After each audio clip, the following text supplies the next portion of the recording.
Hello बच्चों, I hope आप सब बढ़िया होंगे। तो जेई एडवांस 2026 चैप्टर का नाम पी ब्लॉक एलिमेंट है। पी ब्लॉक से 2 क्वेश्चन पूछे गए थे जेई में 2026 में, और ये यकीन मानिए कि दोनों ही क्वेश्चन एनसीईआरटी के हूबहू, एक भी रिएक्शन एनसीईआरटी से बाहर की नहीं थी। ऐसा ही कुछ 2025 में हुआ था, इतना आसान क्वेश्चन पी ब्लॉक से दिया था। तो बेटा पी ब्लॉक बहुत अच्छा वेटेज रखता है जेई एडवांस में। और ये क्वेश्चन आप देखेंगे एनसीईआरटी आप उठाइए, 18th ग्रुप आप उठाइए, आपको तीनों रिएक्शन देखने को मिल जाएगी। पहली रिएक्शन आप देखिए, ये क्वेश्चन है आपके सामने, correct statement about P Q R, और ये 3 रिएक्शंस आपको दे रखी है और तीनों की तीनों रिएक्शंस एनसीईआरटी में दे रखी है। बहुत खास बात है इसमें, और ये स्टेटमेंट आपको दे रखे हैं। आइए बात करते हैं।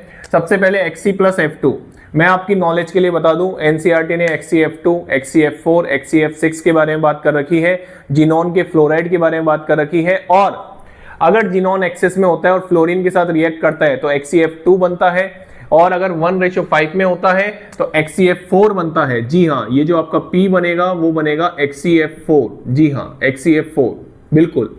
और ये याद, अब पॉइंट ये आता है ना, बच्चे याद कैसे रखे बेटा, ये तो सीधी सिंपल सी बात है, इनऑर्गेनिक केमिस्ट्री है। अब थोड़ा सा आपको अगर ध्यान रहता है तो आप इस क्वेश्चन को करके आ सकते थे। मल्टी सेलेक्ट में क्वेश्चन है, एक ऑप्शन भी आपने गलत टिक किया -2 मिल जाएंगे आपको, ठीक है ना। चलिए, इसके बाद अगर 1:20 रेशियो होता, 1 इसका 20 इसका, तो XCF6 बन जाता, ठीक है ना। चलिए, इसके बाद XCF6, ये P जो है वो आपका क्या है, XCF6 नहीं XCF4 है, सॉरी XCF4 है। और यहाँ पे ये रिएक्शन भी एनसीईआरटी ने दे रखी है, XCF4 इससे फ्लोरीन लेगा, ऑक्सीजन गैस रिलीज करेगा, तो यहाँ पे जो आपका Q बनेगा वो Q बनेगा आपका XCF6।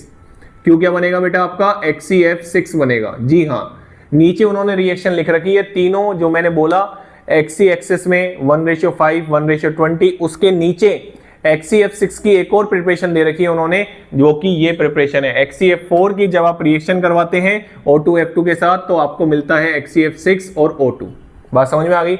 और ये जो Q आपको दिख रहा है XCF6 है, जो कि मैं पहले ही बता चुका हूं, इसका आप कंप्लीट हाइड्रोलाइसिस देखो, आप यहां पे आराम से आप यकीन मानिए कि अगर आपको मान लो याद भी नहीं रहता ना, तो आप इस पॉइंट से याद कर सकते थे, क्योंकि XCF2 XCF4 का तो हाइड्रोलाइसिस आप एक ही रिएक्शन बताते हैं, लेकिन XCF6 का पार्शियल हाइड्रोलाइसिस भी होता है। जी हाँ, XCF6 का पार्शियल हाइड्रोलाइसिस भी होता है। तो क्वेश्चन ने अगर फोकस किया है कंप्लीट हाइड्रोलाइसिस पे, तो ये जो Q होना था वो XCF6 ही होना था। तो यहाँ पे जो प्रोडक्ट बनता है वो प्रोडक्ट बनता है XCO3। तीनों ही रिएक्शन एनसीईआरटी की, P XCF4, Q XCF6 और R XCO3 बनता